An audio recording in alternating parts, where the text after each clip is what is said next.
Today, I'm showing teachers a snapshot of your retirement options that is like nothing you have ever seen before. If you want to truly understand how a 457 plan fits in with TSAs, 403Bs, and even your pension, then the next few minutes might just blow your mind.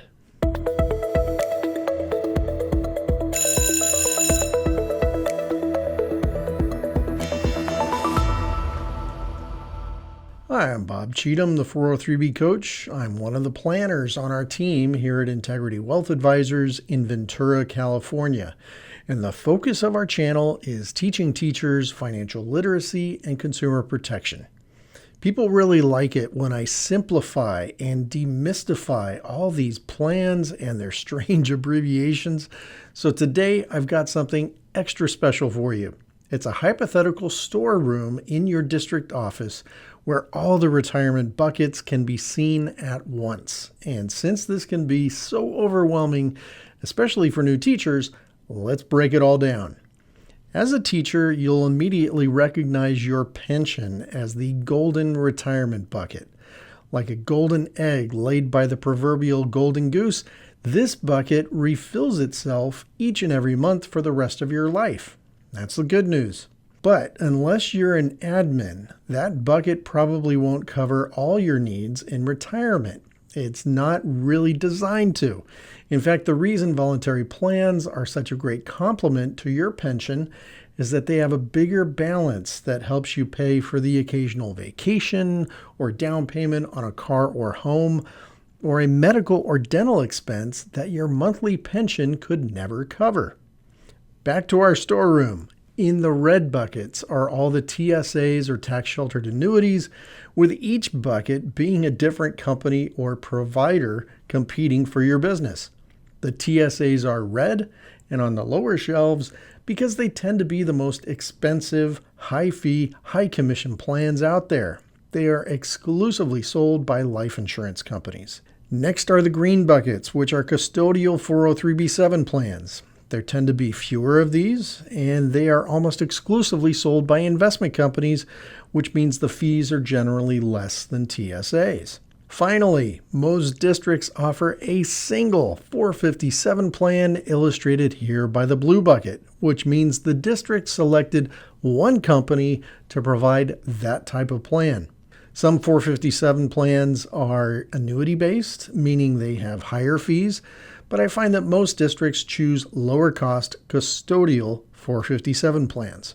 Now, just for illustration, your friends and neighbors in the for-profit world don't get any of these choices. In a corporation with a 401k, there's just one provider, like this black bucket. And believe it or not, that's a far better way to go for a number of reasons. You can see as I switch the illustration back to a district office, freedom of choice for teachers can be overwhelming and frankly counterproductive. A growing number of people say the teacher retirement industry is broken, and here's why I agree wholeheartedly with that assessment. The companies with the biggest marketing budgets that can afford to pay their salespeople to roam and stalk your campus are the TSA providers. They are generally the worst plans a teacher could choose due to the high fees and hidden commissions, but also because they often charge you a huge ransom if you ever get buyer's remorse and try to move your assets elsewhere.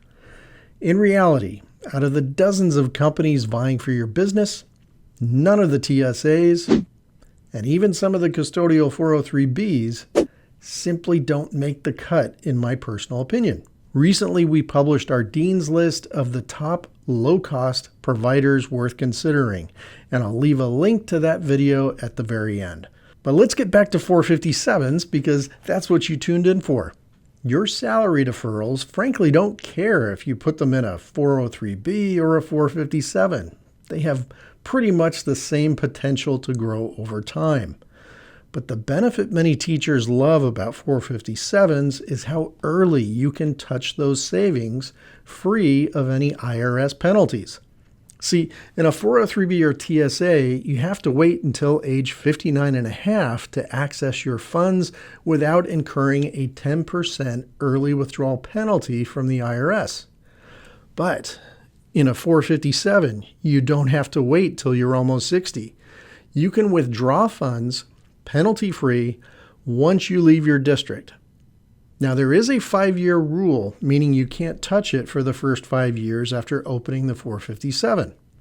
And of course, any withdrawals will still be taxed as you take them out. But this means you could access those funds penalty-free as long as you've left your district and waited 5 years since opening the account. So you could conceivably access these funds decades earlier than age 60. Based on what I've said so far, you might be more inclined towards the 457 if you think you might retire early. But there's another popular strategy the 457 makes possible, and that's funding 2 retirement buckets at once, both a custodial 403b and a 457. Now, obviously, I'm not talking about a brand new teacher who might be paying rent, paying off student loans, and therefore would struggle to save in even one bucket, let alone 2. Instead, this 2-bucket strategy makes the most sense if your household has excess taxable income, and when I illustrate it, you will see why. In 2025, the IRS allows a teacher to annually contribute $23,500 plus another $7,500 catch-up contribution if you're age 50 or older. Plus, in some limited districts, there's another optional catch-up provision of $11,250 for those age 60 or older.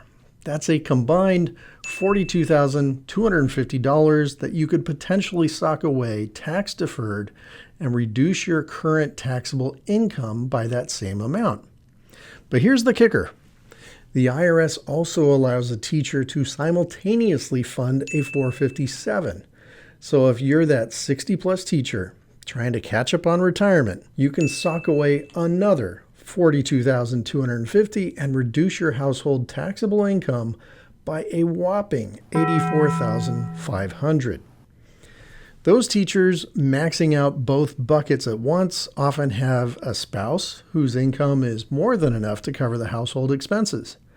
And in a scenario like that, a tax break like this can often save loads of taxes and potentially even drop you into a lower tax bracket. So let's review the 3 key features about 457 plans that I covered today. There's usually just one 457 provider per district, if it's even offered. The 457 allows you early access to your funds without waiting until age 59 and a half. And the 2-bucket strategy can supersize your retirement and potentially save massively on taxes.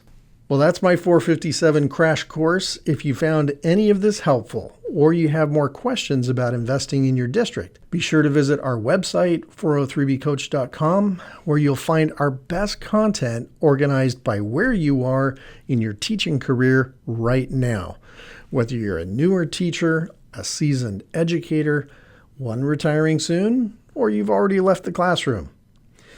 If you like what you learned about 457s today, be sure to hit the like button. Don't forget to review our Dean's List of the top 7 providers, and I will see you in my next video.